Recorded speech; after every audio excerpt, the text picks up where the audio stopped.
భవిష్యత్తులో జరగబోయే సంఘటనలను ముందుగానే సంకేతాలు తెలుసుకోవచ్చునంటారు. అందులో ఒకటి కాకి శకనం. కాకులు కొన్ని సంఘటనలను అంచనా వేయగలవని నమ్మకం ఉంది. అకస్మాత్తుగా చనిపోయిన కాకిని చూస్తే ఏం జరుగుతుంది? రోడ్డు మీద ప్రయాణిస్తున్నప్పుడు అకస్మాత్తుగా మీ ముందు కాకి ఎగురుతుంటే అది మంచి లేదా చెడు కారణాలను సూచించవచ్చు.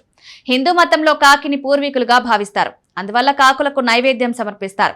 కాకిని శనిదేవుడి వాహనంగా కూడా పరిగణిస్తారు. అకస్మాత్తుగా కాకిని చూడడం శుభకరం లేదా అశుభకరం అవుతుందని నమ్ముతారు. మీ చుట్టూ కాకులు ఏం చేస్తున్నాయో గమనించడం ద్వారా ఏం జరుగుతుందో తెలుసుకోవచ్చు. రోడ్డు మీద చనిపోయిన కాకిని చూడడం చెడ్డ శకునంగా పరిగణిస్తారు. ఎందుకంటే కాకులను పూర్వీకులుగా భావిస్తారు. చనిపోయిన కాకిని చూస్తే పూర్వీకులు మీపై కోపంగా ఉన్నారని అర్థం. చనిపోయిన కాకి మరణ సంకేతం అంటారు. రోడ్డు మీద చనిపోయిన కాకిని చూస్తే సమీప భవిష్యత్తులో మీ జీవితంలో సంక్షోభం రాబోతోందని సూచిస్తుంది. శని దేవుడి కోపాన్ని కూడా వ్యక్తపరుస్తుంది. ఇది శని చెడు సూచనగా భావిస్తారు. అటువంటి కాకిని చూసిన వెంటనే శని భగవాన్ ఆలయానికి వెళ్లి క్షమాపణ కోరాలని, దీపం వెలిగించాలని సూచిస్తారు.